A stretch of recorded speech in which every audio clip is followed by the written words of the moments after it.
우리가 이 땅을 살아가면서 참된 위로를 어디서 얻게 될 것인가? 참된 위로는 무엇인가? 사나 죽으나 우리의 참된 위로는 우리가 우리 주 예수 그리스도께 속했다라는 그 사실, 너무나 감사하고 감격적인 것 아니겠습니까?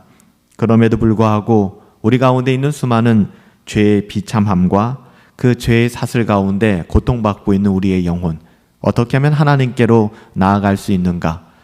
우리가 참된 중보자를 찾게 되고 그 중보자는 어떤 분이어야 되는가를 계속해서 나누고 있습니다. 우리가 16문답부터 시작해서 17문답, 왜 중재자는 사람이어야 하며 완전히 의로운 분이어야 하는가? 죄가 없는 존재이어야만 하는가에 대해서 우리가 살펴보았고요. 또한 중재자는 왜 하나님이어야 되는가? 그러니까 16문답의 내용을 만족시킬 수 있는 분은 하나님밖에는 없기 때문이죠. 그래서 16문답에 왜 중재자는 사람이어야 하며 또한 완전히 의로운 분이어야 합니까? 하나님의 공의는 죄를 지은 인간의 본성을 가진 자가 그 인간의 죄에 대하여 만족시키는 것을 요구하잖아요. 그런데 만약에 중재자가 그 자신이 죄인이라면 그 말 다 한 거 아닙니까? 다른 사람을 위해 하나님의 공의를 만족시킬 수 없기 때문에, 그래서 하나님이셔야만 되는 거예요. 죄가 없는 인간은 존재하지 않기 때문에. 그래서 어저께 17문답을 통해서 왜 중재자는 하나님이어야 합니까? 그래야 그의 신적인 능력으로 그의 인성 가운데 하나님의 진노를 감당하고 견뎌낼 수 있으며, 다시 말하면 죄 없는 인간으로 이 땅 가운데 오셔야 하나님의 진노, 죄 없는 인간이 다른 누군가의 죄를 담당할 수 있다는 것이죠. 우리에게 의와 생명을 얻게 해줄 수 있고 우리를 회복시킬 수 있기 때문에 중재자는 하나님이셔야 됩니다 라고 배웠습니다.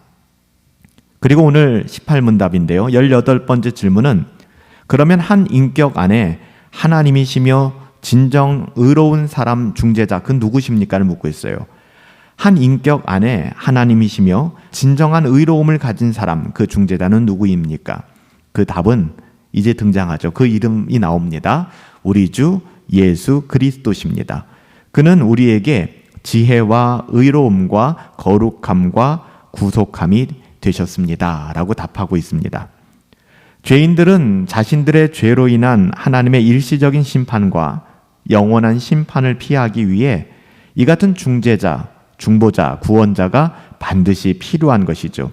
그래서 하나님께서는 그리스도를 우리에게 지혜와 의로움과 거룩함과 구속이 되게 하신 거예요.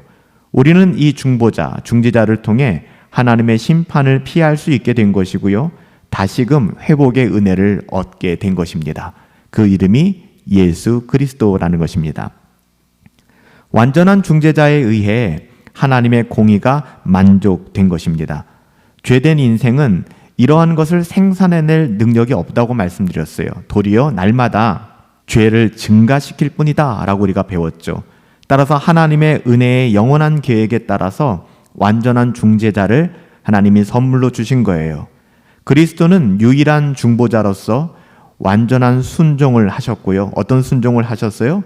율법을 이 땅 가운데서 온전히 지키심으로 말미암아 또 십자가에서 죽으심으로 말미암아 율법으로 의롭다 여김을 받으셨을 뿐만 아니라 완전한 속죄의 제사를 하나님께 드리셨죠. 십자가에서 우리의 모든 죄를 대속하셨잖아요.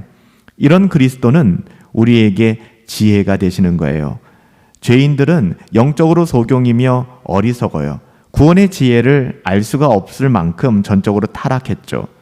죄인은 자신의 영적인 상태에 대해서조차 아무것도 알지 못하며 영원한 행복에 대해서는 더더욱 알 수가 없습니다. 영적인 것에 대한 죄인의 이해력은 어둠 속 그 자체이죠. 죄인은 하나님의 생명으로부터 멀리 떨어져 있습니다. 그러나 우리 주 예수 그리스도께서는 하나님의 지혜가 되셨어요.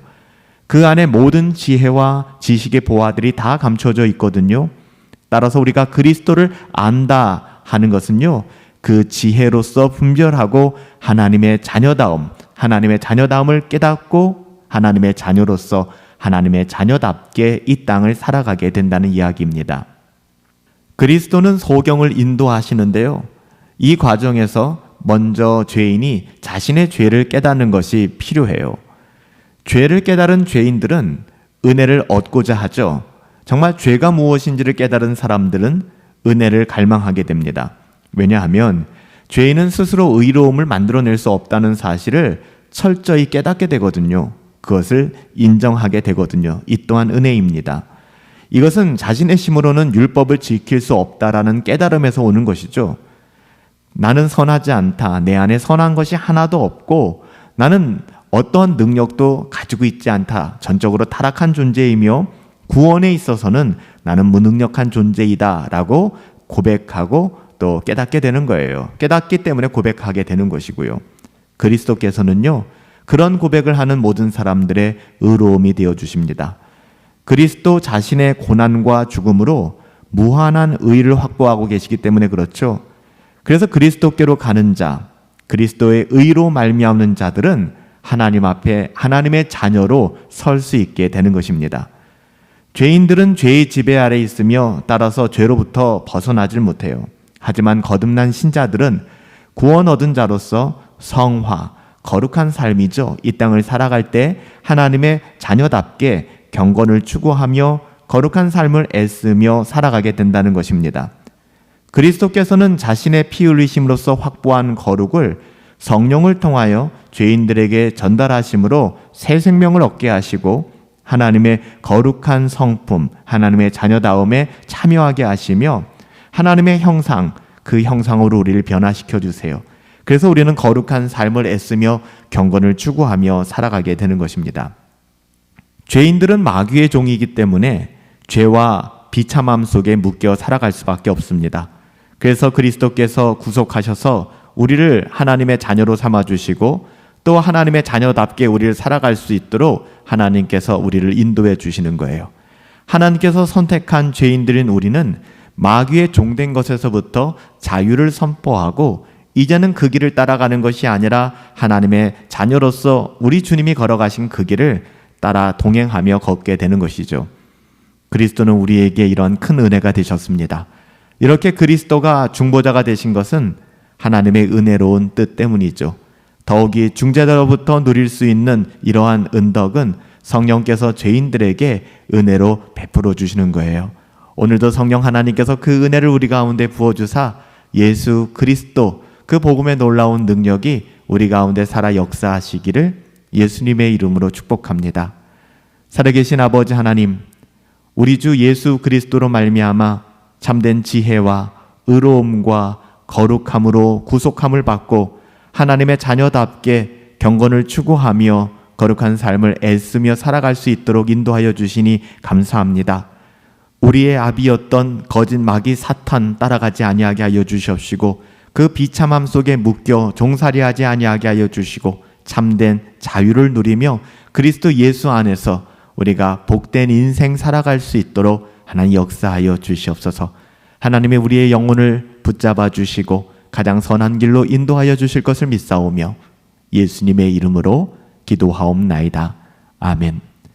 우리 주 예수 그리스도 그분으로 말미암아 우리의 삶의 모든 자리에서 지혜와 의로움과 거룩함으로 구원받은 하나님의 자녀답게 살아갈 수 있게 되기를 예수님의 이름으로 축복합니다.